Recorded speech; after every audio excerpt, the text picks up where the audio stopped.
Hello everyone, welcome back to my channel. Keisha here. If you have not yet subscribed to my channel, be sure to hit the subscribe button. Give this video a big thumbs up if you like the content, and be sure to leave me a comment letting me know what other kinds of videos you would like to see from me. I want to thank you all so much for helping me to reach 6,000 subscribers on this channel. It means the world to me, and I hope that I can continue to create content that you find helpful and that helps to improve your quality of life. So I'm going to get right into today's video, which is me sharing 5 ways that you can cultivate an abundance mindset. And an abundance mindset is just where you start to recognize and truly feel that there really is enough to go around. There really is enough health and money and joy and love for everyone, including you. And when we have an abundance mindset, we also tend to see the solutions in certain situations rather than only being able to focus on problems. When we have an abundance mindset, we start to see opportunities that maybe we weren't able to see before. We ultimately have a very optimistic outlook on life, and being optimistic helps us to be happier, we're more joyful, we raise our vibration, and then again, attract all sorts of good things and situations and opportunities and people into our lives. So, the first way to start cultivating an abundance mindset is to keep a gratitude jar. A gratitude jar is really neat because it's literally where you have, of course, an empty like glass jar or so, and you take little slips of paper and you write down one good thing that happened to you that day, something that you're grateful for, something that you appreciated, and then you start a collection of all of these little slips of paper that have good things and good memories and good experiences on them. And so over time, you start to grow a collection of good things and good memories. And at any given day, you can go back to your gratitude jar, pick out a slip of paper, and read over something and recall something that happened in the past that made you really happy or that really made your day. And this is really helpful if you're having like a bad day where you're feeling kind of down or low. And it's also just a good way to keep all of your good and positive experiences in one place. So as where you have a journal, in your journal, you typically write about everything that's going on, the good, the bad, the ugly, right? But with the gratitude jar, it's exclusively things that you're grateful for, happy things, positive things. So you don't have to go looking through like a notebook or a journal to find good things. They are all in just one organized place for you. So examples of what you might write down on a slip of paper, something like, I met my friend tonight for dinner and we just laughed and had such a great time, and I missed her so much. Or, a stranger paid for my coffee this morning out of the blue. So like little things. It can be really big things, like I had a birthday party today and all my friends were there and my family was there and it was great. Or something as small as, oh, I caught nothing but green lights on the way to work today. So whereas I thought I was running late, I ended up making it to work just on time. And this is so good because our brain, our brain is programmed to help us survive. So our brain typically tends to recall negative things, hurtful things, things that made us feel bad about ourselves. It can recall those experiences a lot more easily than the happy, positive things. And so it's nice to keep that collection because we tend to forget the happy, positive things more easily and hold on to the negative things that make us feel bad a lot more easily than the positive things. So start a gratitude jar, start searching for things to write down daily, and see how that improves your abundance mindset.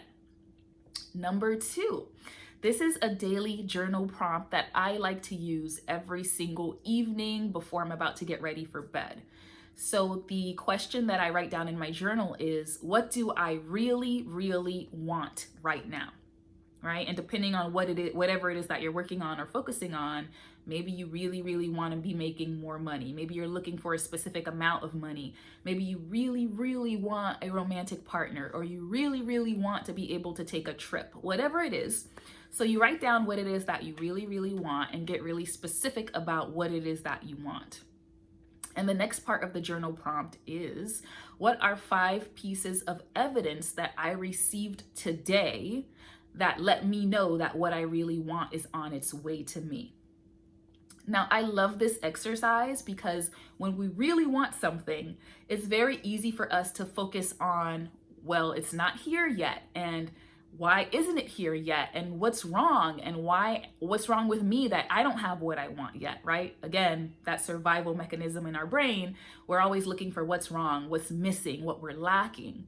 But through this journal prompt, you start to train your mind to look for positive evidence, right?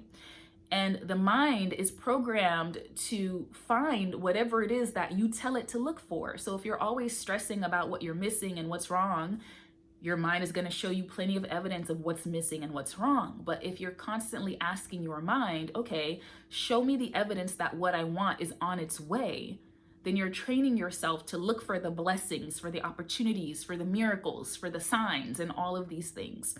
And some days this is going to be really easy because you're going to have days where like the universe is just throwing blessings at you and signs left and right, and you're going to be able to probably write even more than 5 things down.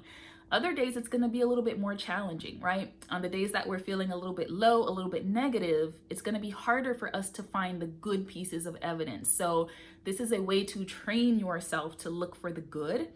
And another good thing about this journal prompt is if there's a particular day where you're really struggling to find evidence that what you want is on its way to you, there's nothing stopping you from picking something that you can do to create a piece of evidence for yourself, right?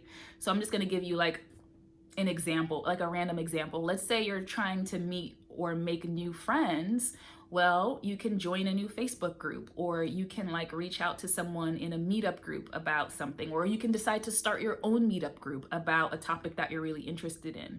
And that's evidence that what you want is on its way to you because you're being proactive. So you can find the signs that the universe is conspiring in your favor, and you can always start to be more proactive about creating the experience that you want yourself. So I love this particular journal prompt. I use it every single day, and it's personally really helped me to train my mind to look for good things and to be more grateful for what's coming to me, and to be more aware of the signs that I'm receiving that what I want is on its way to me. Because sometimes we can get a little bit like selfish and greedy and then get mad that things aren't happening in the way that we want them to, right?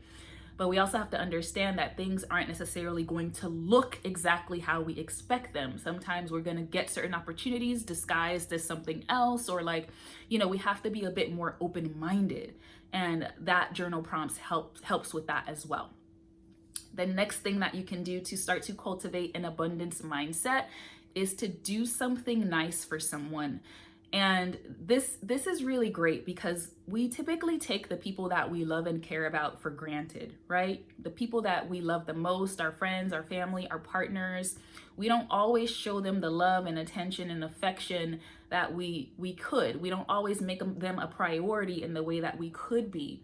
So taking time out of your day to say something nice, like send a text, a very specific text about why you appreciate that person, what you love about that person. Not just, I love you, I'm so glad you're my friend, but like, I love the way that you're always asking thought-provoking questions.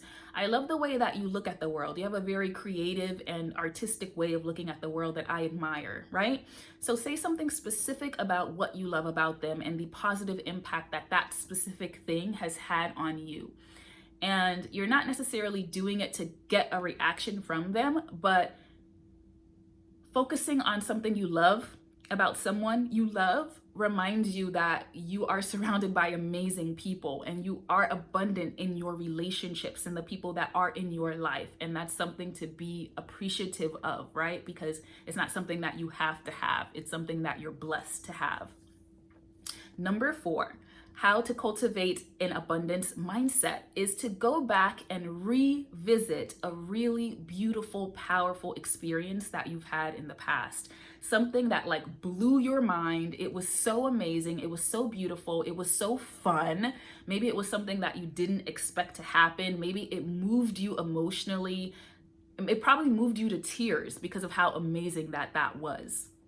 So when things like that happen, in the moment, we're overcome with emotion. And maybe for a little bit afterwards, we can relive that emotion. But if you notice, things don't remain as vivid as they did at the time that they happened, right? So like the memory itself starts to fade.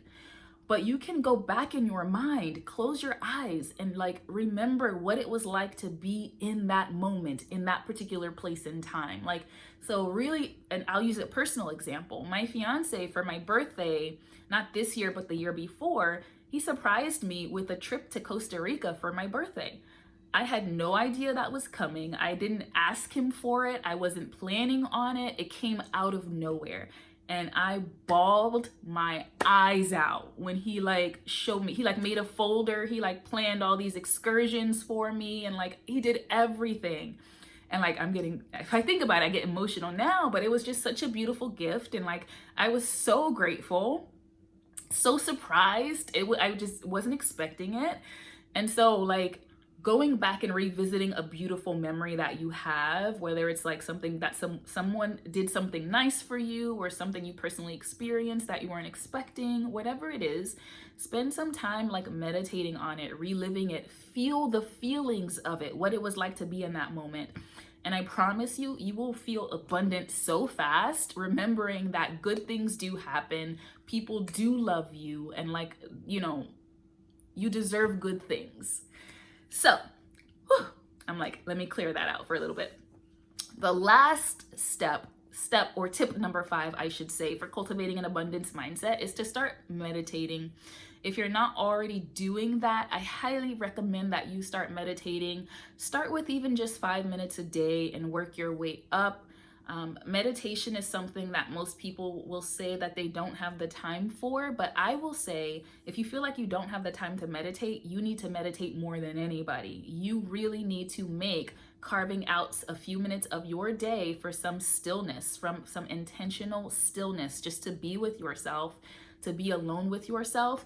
And this really clears space for God to talk to you, or spirit, or the universe to communicate with you. And when we're connected with our higher power, or something that's bigger than us, it reminds us that we truly are loved, we truly are cared for, we are supported, right?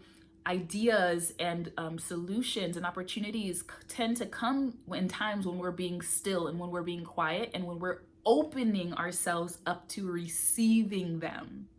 So often we're like, I don't know how to do something. I don't know what to do. I don't have the answers, and we're running around like a chicken with our head cut off, but we're not receiving the solutions and the answers to our problems because we're not getting still, and we're not getting quiet or opening ourselves up to receive the answers, right? So if you're not already meditating, spend some time each day meditating. First thing in the morning, or if you have even a few minutes at work that you need to just clear your head before bed. Whatever time of day you prefer, make sure to do that. Your meditation can have a specific focus, like you can specifically focus on abundance during your meditation, or you can just have a silent meditation where you practice stopping that constant mind chatter that we have in our heads. Our thoughts are always going. Practice getting silent and clearing that away. You can do guided meditations, or someone walks you through it. There are like a million guided meditations on YouTube that focus on all different areas like health and love and gratitude and abundance and all kinds of things, anxiety, whatever you might be dealing with at the time. So getting silent and still is a great way to connect with our source, our higher power, and remind us that we are truly supported and abundant always. So that's it, everyone. Those are my 5 tips to practicing cultivating your abundance mindset. And if you can start to do these things on a regular basis, I guarantee you will start to feel more abundant in your day-to-day life. You will start to feel more appreciative of what you already have. And feeling appreciative of what you already have signals to the universe that you are ready for more. Because why would the universe give you more if you don't even appreciate what you have right now, right? So thank you so much for watching. I hope that this video was helpful, and I will see you in the next one. Bye.